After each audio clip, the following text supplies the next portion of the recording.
Merry Christmas, everybody, and thank you, everybody that has subscribed, watched, and shared, and hit the bell, making this channel grow. And it is growing. But Merry Christmas, and yes, I'm a candy cane, just for Christmas, just for you.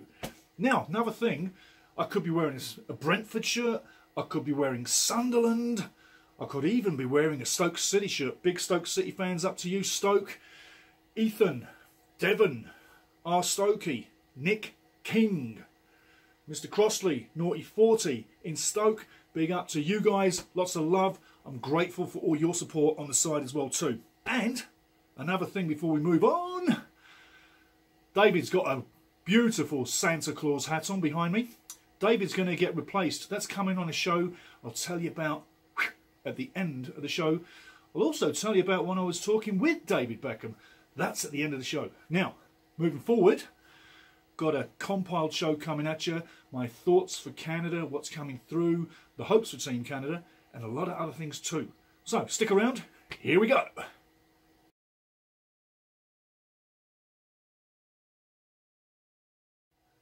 So, welcome back in, everybody. And And in comes our Christmas kitty. Just a minute. Come here, Brexy.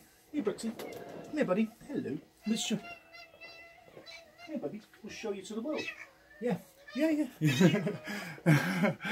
This little guy, his name is Brexit. And it's no duff. His name is really Brexit. And he's a beautiful cat, aren't you, Brexit? Say hi, Brexy. He just did. He just winked at you, people. That's how kitties say hi. You betcha, buddy. Right, got to get back to the show, matey. Okay. Love you too. You just stay there. Yeah, you stay there. You're good. A little bit of real life. He's going to come back once in a while, but like I say, his name is Brexit, and that is no duff. His name is Brexit. He came to us out of the forest next to the house here, and it was on the day that the UK separated from Europe. His name is Brexit. He's a big ginger Tom. He's 18 pounds, and he's a lovely little friend. So, Brexit. There you go. You get to meet part of the family. Right, now, moving on. Team Canada. Got to tell you, 2022 was a fantastic year. The form was amazing. The players we've got is absolutely through the bloody roof. Where is this going?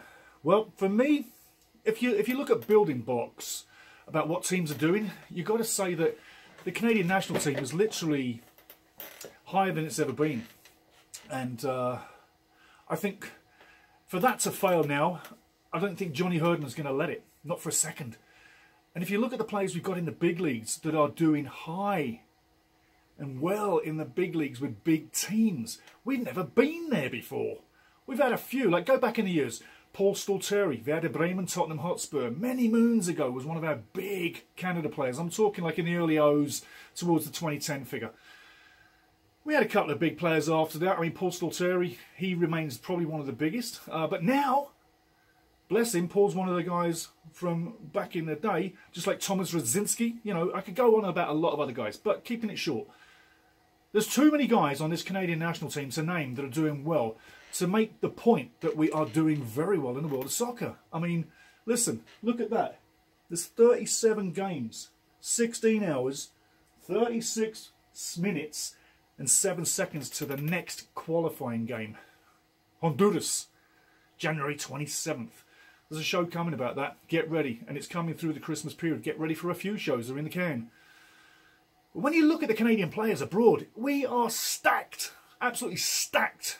And you and me, we should be stoked. Not just like Stoke City, but Stoke should be stoked. But we should be stoked. I mean, come on, guys. We've never had it this good. I keep saying this. But believe in what I say. It's platforms, and we've built platforms over the last 18 months. And right now, we're better, stronger, faster than we've ever been. We've got a coach that's going to lead us to the glory land. And the glory land, to me, really, when you look into it, the future, Qatar is the first step in the big future for this country. Right now, the major step and mountain we're climbing right now is qualifying, obviously. But the major step is getting to the World Cup for the first time since 1986 for this Canadian nation. I say it's going to happen. There is things along the road, and those shows are coming. I'm going to highlight the next 3 qualifying games, and after that, I'm going to highlight the next 3 games after that, the final 3. If we go through the next 3 well, The final 3 is looking good. But it's game by game. Anyway, the future is us getting to Qatar. We are already part of the 2026 World Cup because we're going to host games. And I do hope they bring some big teams to Canada. But we're going to host games. But for now, qualifying. That game there, Honduras, on the road. January 27th, it's coming. It's coming fast. And there's only 37 days to go. If you want to see this on your website or on your desktop, go to soccersteve.com, just download it. Everything I put on the website at theultimatesoccershow.com, theultimatesoccershow.com online, I don't block anything. You can download any of the pictures and anything that's put up there. Literally anything. So I make a point of having our guys do some decent artwork. And what I'll say is this. Let's have a bit more red. There we go. All I'll say is this. We try to bring slick, crisp artwork. You can download any of it. It's not hidden and it's not banned from usage. Take what you will. But for now, Qatar is the big step. If we can get there, we're doing beautifully. And to finalise, for a long, long, long, long time, I, like you, have been in a major depression. Always been down because of our FIFA ranking. See, that's what regulates everything in the world, your FIFA ranking. If you're like 150th or 100th or something like that, that's no good. That's no good. You want to be 40th in the world. If you're 40 in the world, then everything gets much bigger with every game because you need to keep winning or keep drawing to catch points, to get up that table in the rankings. My point is this. I've never seen us anywhere near 40th since the 90s. And I've got to be quite frank, I didn't think we'd stay there then because we didn't have the longevity in the squad or players coming through, or the grassroots was still not developed enough. Nowadays, 40 in the world for us is realistic. But I think there is still room for improvement. An improvement would be mid-30s to at least come the World Cup in 2026. I'm talking 5 years ahead now. And if you can save this, you want to save what I say right now.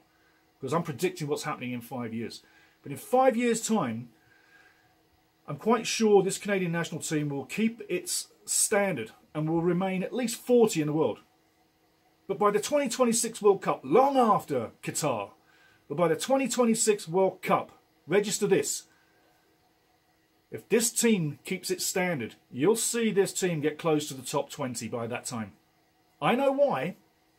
If you want to know why, email me at steve@theultimatesoccershow.com. That's steve@theultimatesoccershow.com, and I will tell you why on this channel.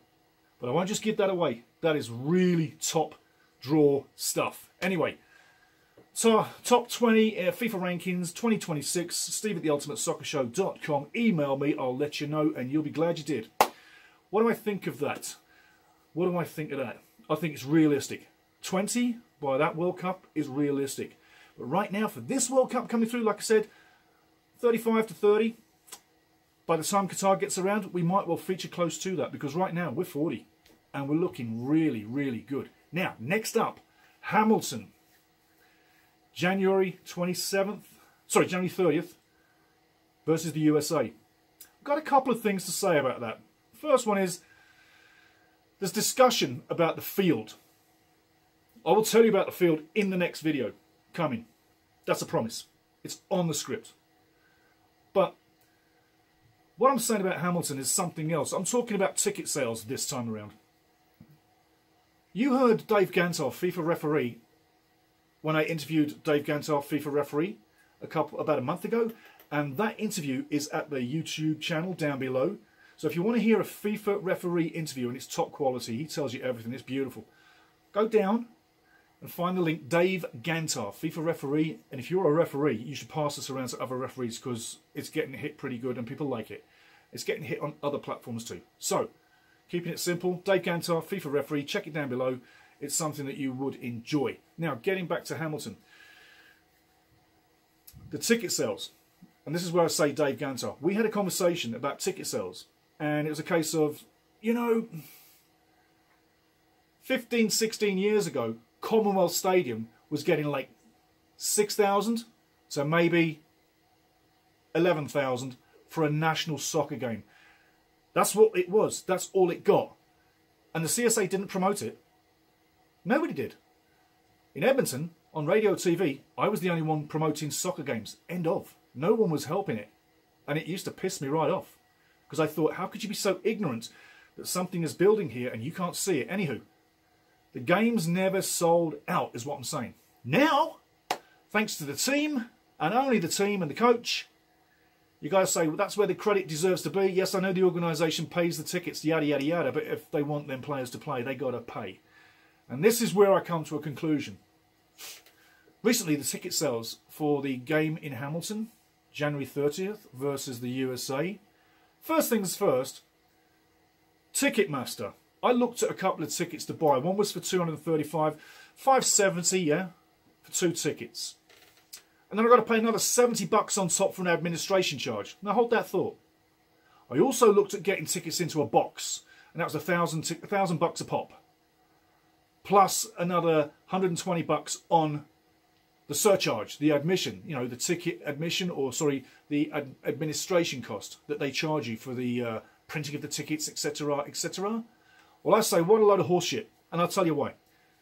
If you're going online and you're using the app, or you're going to Ticketmaster and you're using their website, I'll give you a ticket and a tip. Use the app. It's way quicker than Ticketmaster snail mail. Secondly, if you go to Ticketmaster online or you use the app, you're doing the work. So why should you pay an an administration charge for admission into the ground with your ticket? You're doing the work. I think it's an absolute cheek that Ticketmaster charges so much for that administration cost. It's absolute robbery. And years ago, the prices of these tickets that they're pricing now were never that high. They could never be charged that high. And I'll tell you what, I'm absolutely fuming that they would charge so much for certain tickets in the part of the ground. I know you can get cheaper tickets. I know that. But the prices they're charging is purely because they got the game at Hamilton and there's only a certain amount of tickets available. If it was at Edmonton, the ticket charges would be lower. So, I know people who've got tickets in 4s and they've paid a good price, $170 for the tickets, plus the administration charge. And you know what? Love everybody. But it wasn't until I said after the fact, well, what about the administration charge? At first you saw your tickets for such and then you got this big bill with all the administration charge on top.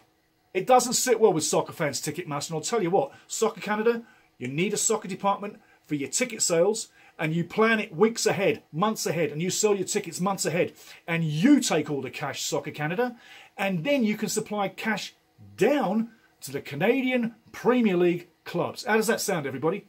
I am a little bit hot on the collar about that. I know it's not nice to hear that at Christmas time, but that's the fact. So, it's sold out, it's done great, we're going to have a big crowd. The only question is who bought those tickets. And some of them tickets that were bought by fans have been put online for resale to make a profit. I don't agree with that. I don't agree with that. You buy a ticket, it's for you. You just stopped someone else getting a ticket that can't afford the pricey ticket at StubHub. Get me? Yeah, good. End of the barrage on the ticket sales. We sold out. Only last question is it Canadian fans in the number? Or did them Americans get a load of tickets? Gonna have to find out. I've got a feeling it's a big home crowd with a good American content. It's not far from the US, you know what I'm saying? So fans from both sides are coming.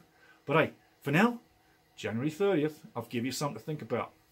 And I'm thinking about it every day. And like I say, looking behind me, it's only 37 days to go. The ultimatesoccershow.com website. Put that on your desktop and watch it click down until game day and ease your anxiety. Because once you see it clicking down, it makes you feel good. Okay? Excuse me. Like I say, the games never used to sell out. And something else I'm going to touch on before we leave, and this is nothing to do with Canadian soccer. This is personally about the viewing at DAZN Soccer or DAZN Sports, where you can go online. I'm a subscriber to that. Millions around the world are. And I'm going to have a dig, a punch in the head to DAZN and their, I don't know, marketing, promotions, sales team. You need a soccer education. You really do at DAZN. Everything about your channel is great, but you need a soccer education. And I'm going to give you one. And it's been heard before, but I'm going to make it louder. People, when they have worked all day, do not want to come home click on the website that they're going to watch the game on and see the score at the top of the screen highlighted before that sad person has even had a chance to not see it or get to the part of the website they want to view their game. I'm telling you, putting the scores at the top of the screen, Dazen, just where I've got the Honduras versus Canada, along the top of Dazen's website, you'll see it in a second.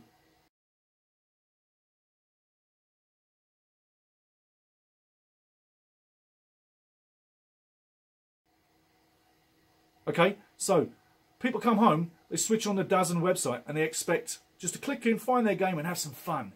And when they see that score at the top of the screen, you know what you just did, Dazen? You wrecked a person's entertainment that they had probably been waiting all day to register and watch. I'm not talking me personally, but I'm talking about what I'm hearing and what's been said online, and I checked it myself, and I have to agree, it's an absolute dumb-assed idea to put the scores up on the same day. I have no problem if you put the scores up the next day, and nor does any soccer fan. But we don't like spoilers in football. Maybe people in strange places with strange brains like scores to be announced before they watch a game. But soccer fans don't need that. So, there you go, Dazen. You need a slap in the head. You need a soccer education. Everything about your channel is good. It's not fantastic everywhere. But highlighting scores before the games on most of the sports, that is way out of line. It is way out of line. Hope someone else in Dazen can figure that out. David, get over there, have a word. By the way, David is getting subbed out. Coming up, I'm going to tell you about that. He's getting subbed out. Now, here's a thought. When you watch a soccer match, you hear a lot of different styles of soccer commentary, yeah? Some guys like to scream before anything happens. Some guys are a bit more reserved and you just give you the game. Some guys talk absolute garbage as well. They just talk everything about stuff you don't need to talk about. I mean, they're talking too much. How about focus on the game at hand, guys? Don't give me a million stats. Don't give me a million stupid stories. Go back to the old conventional art of commentary. Commentate the game. It's getting too busy. Too busy with the commentators. I've got a great idea. Dazen, you might want to buy into this. How about this? A certain amount of times, Dazen Sports, I've watched soccer and your audio has died. And sometimes I can't even get the Champions League games to play. And I'm not the only one across Canada. There's loads of us. But try this for size. Try this for size, Dazen. How about we can watch games where we can just kill the commentator and hear the crowd? And live the game as if we were with the crowd, because you could jack up the volume, all your speakers, close the doors, shut the windows, darken the windows out, and you could pretend you're at a night game and live it for real. So the no commentary red button, blue button, whatever button you want us to press, or little icon to click. Well, let's have it. Let's have a game with the crowd's SFX, sound effects, what we're hearing at the ground, and no commentators. I've watched that a few times. I tell you what, it's the way to watch a football match, especially when you're with your mates. Because you get to talk and no one else is banging their gums. Just you and your mates. Or, if you're alone, you just watch the game and you've got the crowd with you and nobody talking crap. It's beautiful. Try that, Dazen. There's another one for you. I know everybody's laughing right now, but I tell you what, that really does ring a bell. And last of all, I'm going to say Merry, Merry, Merry, Merry Christmas and a Happy New Year. There's more shows coming, so keep it here. And I'll tell you what, there's got 3 promos for you right now. Beckham is getting subbed out. David Beckham is getting subbed out. You're going to hear about that. It's already cut. It's already in the box. And I'm also going to show you some audio and some video of David himself. And I've met him a few times. And I'm going to tell you what David Beckham is really like. You might not like what I say. The other one is Tom Green a little while ago. In fact, a long while ago, sorry. Visited the studio. Tom Green, you know, the Canadian comic, zany comic, fantastic comic. Well, Tom was in the studio a little while ago, sorry, and we got some audio of that. You might be interested. Some really good audio of Tommy. Just one second. And I don't normally get off screen, do I? And then the last thing is the Canadian shirts that I ordered, Team Canada shirts. I've got an answer. You're going to love that. And we've cut that up on a show too. So there's some things coming through for the next little while to keep you happy over Christmas when there's nothing in TV. And one big show that we've got coming as well. is 6 games to glory. 6 games to glory. Yeah, it's all about qualifying. It's all 100% Canadian, and it's coming to you. 6 games to glory. So there's a few more shows to feast on. The Premier League show that we dropped before this, that's to give our EPL fans a little bit of an insight into my knowledge on the EPL, what I can bring, and that's just a little taster. I can go a lot deeper than that. But that's 20 minutes on the EPL that's loaded up at the YouTube channel at the ultimatesoccershow.com. We'll be getting loaded up to the ultimatesoccershow.com website. And again, if you want that clock kicking down on your own desktop, then make that your desktop and have the clock kick down and make you feel good. But again, Merry Christmas everybody. A bit of Christmas cheer here. Just have a little old Guinness. Just the one, got to keep it right. But it's Christmas season. You've got to have a little bit of cheer. And I'd say this much. Share, subscribe, hit the bell, and keep growing this, guys, because we are growing. We need to get to 1,000, then I go live. 1,000 subscribers, we get to go live. It's the YouTube channel's laws. I'm good with that. I might even try and go live on the website. I'll keep you posted here, though. But remember, keep subscribing. Push this to all your Canadian fans. Merry, Merry, Merry Christmas. Have a happy, happy, happy New Year. You're going to hear more from me. But subscribe this, share it, and really share it to your mates over Christmas. And do me and you a big Christmas favour. Because once this goes live, it's really going to take off. And it's all because of you. So, big thanks. Lots of love. Take care. And keep it here. I've got some shows coming. You're going to love them. It's a lot of fun. So thanks very much, guys. And again, Merry Christmas, Happy New Year, and here we go. Have some of that, Stoke. Merry Christmas. This is Ultimate Soccer with Soccer Steve.